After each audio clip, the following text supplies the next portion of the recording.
has a fancy name. It's a pretty simple technique that I think you can all follow. So that's what we're going to cover today. Now, what is the intention of delegation? Why do we delegate? Quickly, you have to do this, unmute and do this quickly if you have to get through this in 20 minutes. As I ask the question, I have a number of questions, as you know, my style of doing presentation. So you have to quickly respond to me. So why do you delegate? You can post on the chat box or you can unmute and speak. Others can learn, opportunity for learning. Opportunity for learning, okay. Things will be completed quickly. Things will be completed quickly, okay. Let's just do one or two more. Yeah, and the one who delegates can focus on other priorities. Free up time for the person who's delegating. Yeah. Share the responsibility, very good. Share the... Yeah, what else?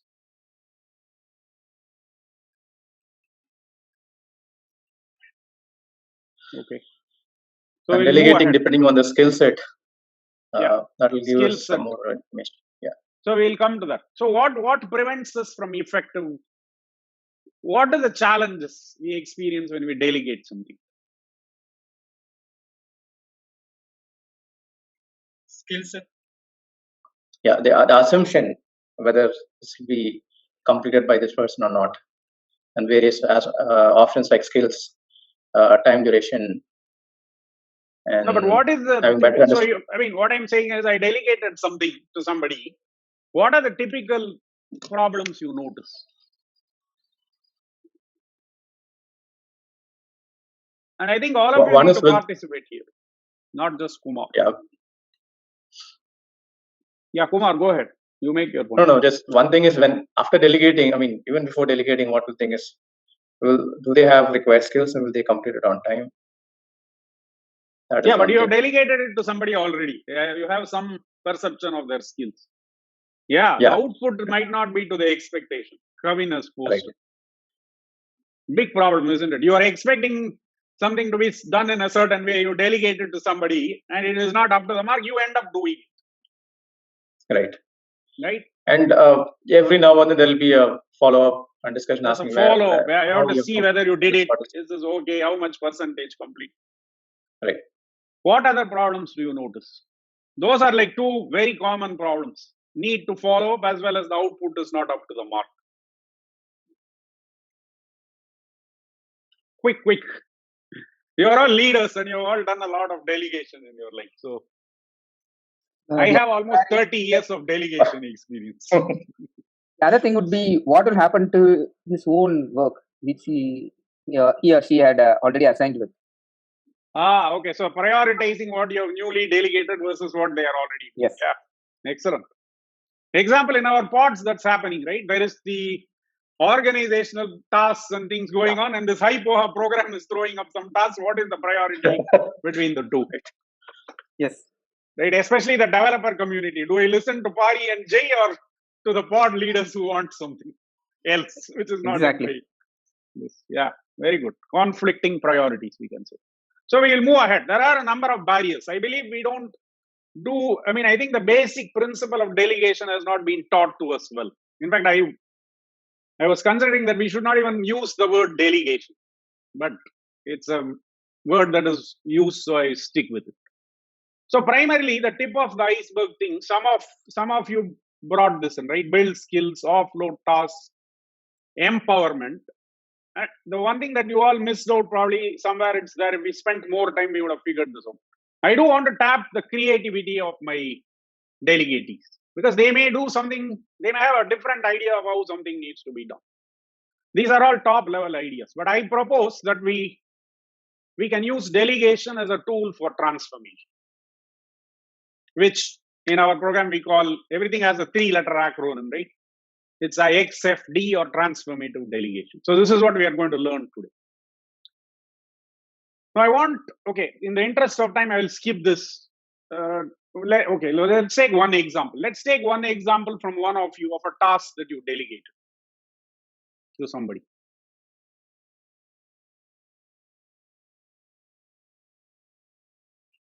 I had to talk to somebody I was not able to get it done. So I just flipped it and asked the person to kind of arrange for the call. Okay. So you are trying to talk to somebody who couldn't get the schedule done, so you requested somebody to schedule it for you. Yeah. Or so you asked them to speak to that yeah, it is person. actually intend to be interviewed. We did an interview, and then he had some questions. So I got the number, but I was not able to make the call. So I said, why don't you share my number to him and then let him call, and then I can get it done. Okay. So what, I mean, this module itself takes about an hour and a half or so. We are trying to crunch this into 15, 20 minutes. But what will happen is, if you look at the pattern, if you sit back after this program, go home and think about the tasks that you have delegated, you will find this model that is subconscious in our head. We use a division of labor based model.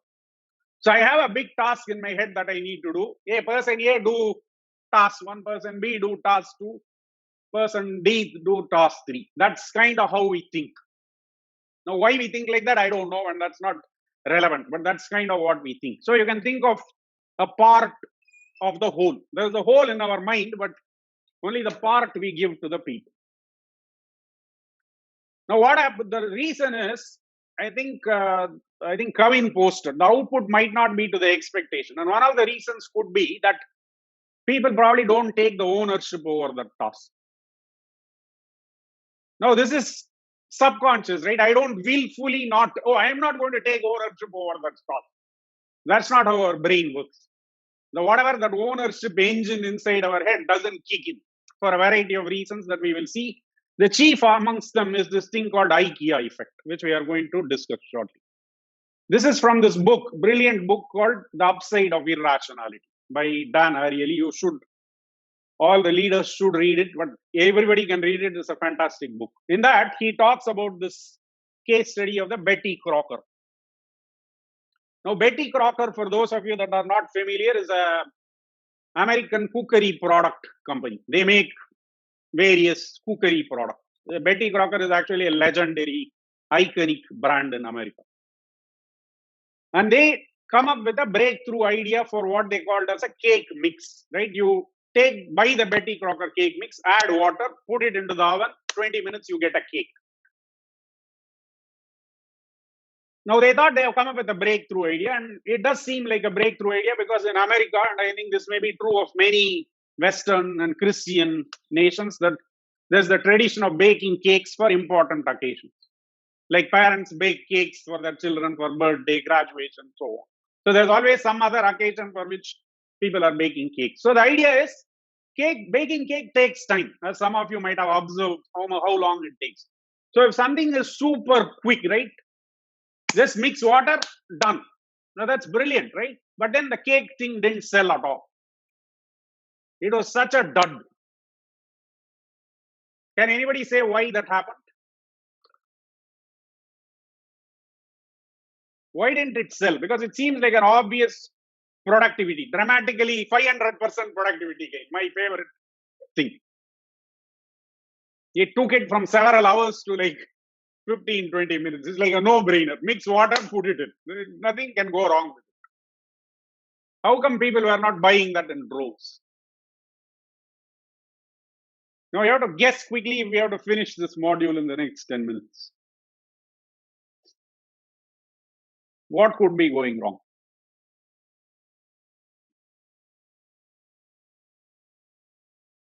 I have the chat box open. You can post there also.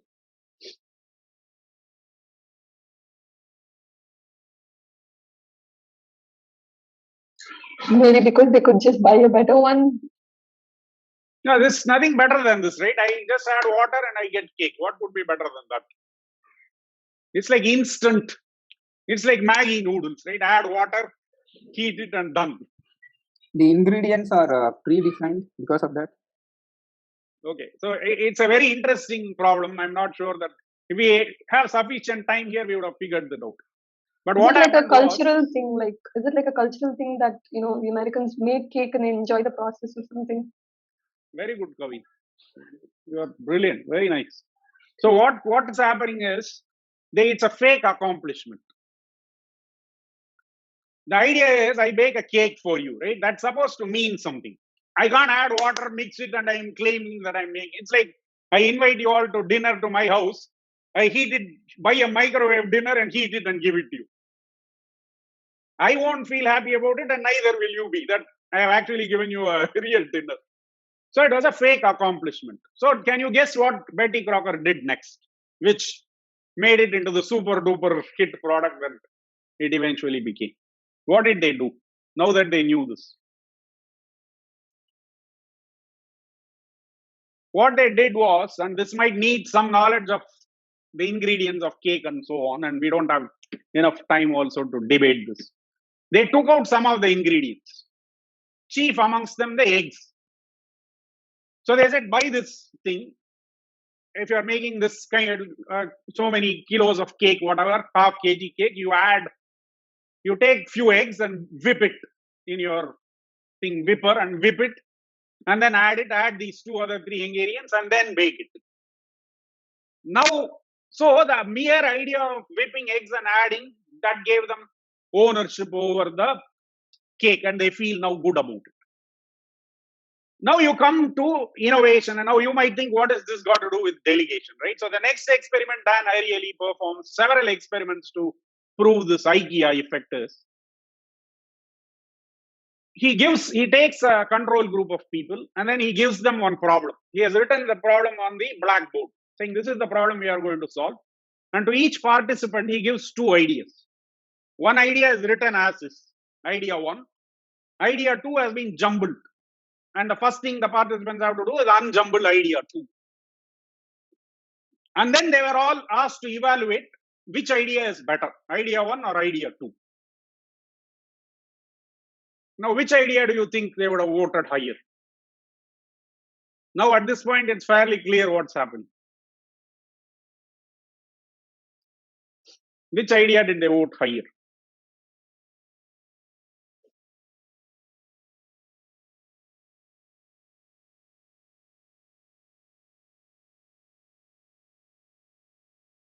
We can't proceed until I hear at least one guess.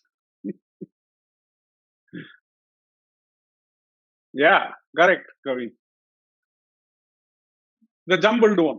The mere effort, the small effort they put in to unjumble the idea gave them ownership over that idea. So now you bring it back to delegation. Now look at the division of labor model. The whole task is in my head. I have given you a part of a task. It's sort of like, it's your idea and you have given it to me. So I obviously don't have. So if you extend this into the world of ideas, the corollary that I built into this thing is, we don't buy into other people's ideas. No matter how brilliant somebody else's idea is, my idea is always better. This is just the subconscious truth by which all of us operate. If you sit and think back and you are self-reflective, you will spot this in yourself. And this is what is affecting delegation. So how can we improve delegation? So we will skip this part because what is the skill? We will discuss that later. What is the transformative delegation model?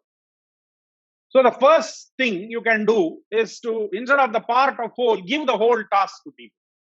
This will be like step 2. I think this is easily doable. The third level is to find the performance or the performance under supply or the problem and delegate it. So what you do is, because the idea for that task is going to be generated by them for that problem, they'll have ownership over it. This is the idea. So the whole task, so this will promote ownership. It will build skills, because any skill is ultimately a problem solving skill. Anything. In fact, I don't think there is any skill that is not a problem solving skill. We can debate that later on.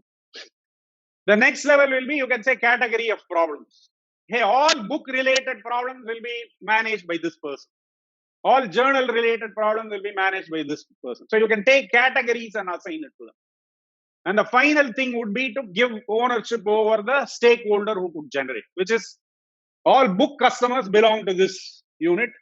All journal customers belong to that unit. So this starts to build end-to-end ownership over this. Level 5 is hard to reach. At our level, we can try level 2 and level 3. Find a problem and give it to that person. Now, if you think about what are we doing in this model? What is each pod doing? Where is this? In this hierarchy, where is the pod's outcome? Where does the pod, what is it chasing, fitting? In which level?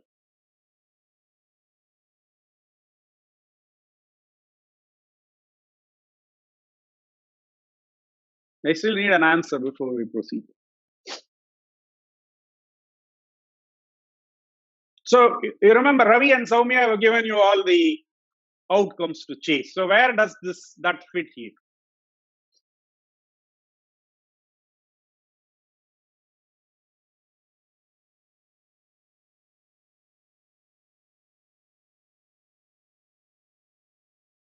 Come on, people. Are you all paying attention? I hope you are.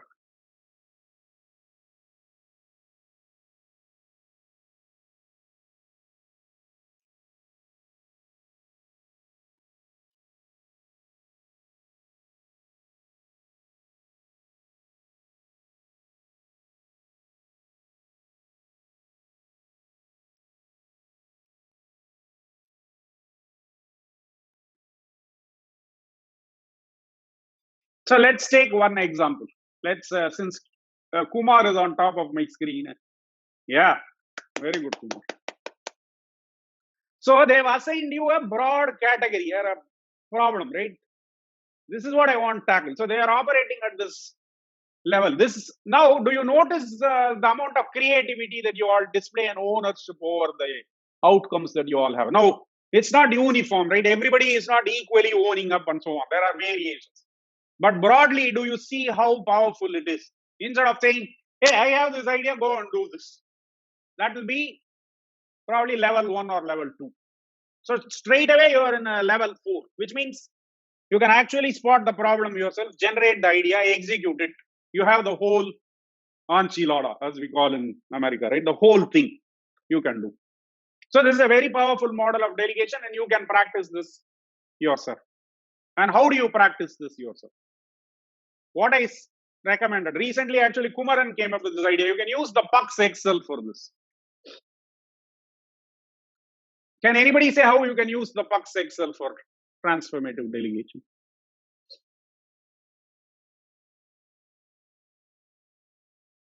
You guys have to respond quickly. Maybe I have to call on people like I said.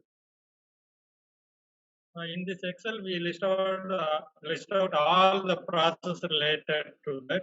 So we can identify the categorization. Yeah, kind of. Yeah, that's good, Ayyappan. Anybody else? Let's just take one more answer and see.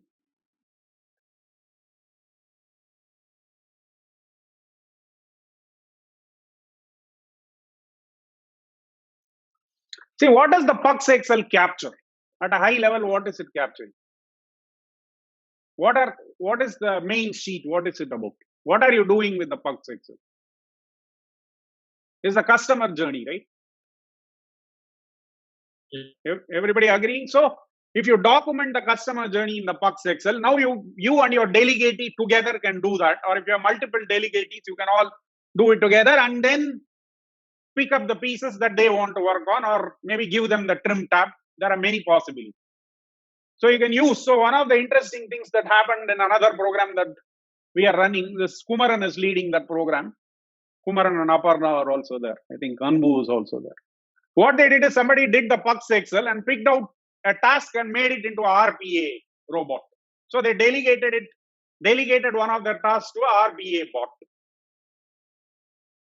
That was fantastic. We didn't anticipate it to be used that way, but you could do that. So you could, if whatever task you want to delegate, instead of giving the delegatee a task, you jointly do the Pux, or give them the problem and have them do the Pux and come to you. And you work on it together, tweak it, and then say, hey, would you like to do this step?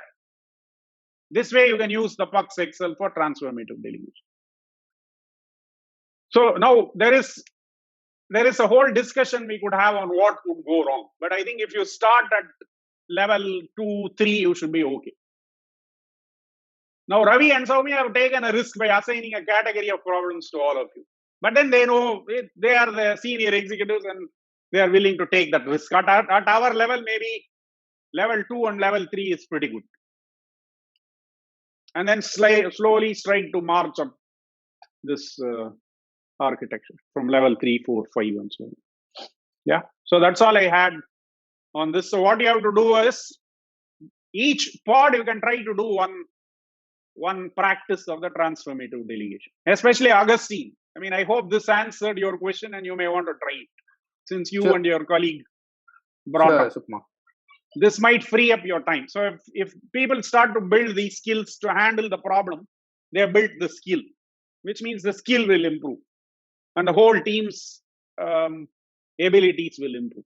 The delegation by part of a task will not build skill at all. It will only build that tunnel visioned idea about a task. It will not build the overall big picture, all that.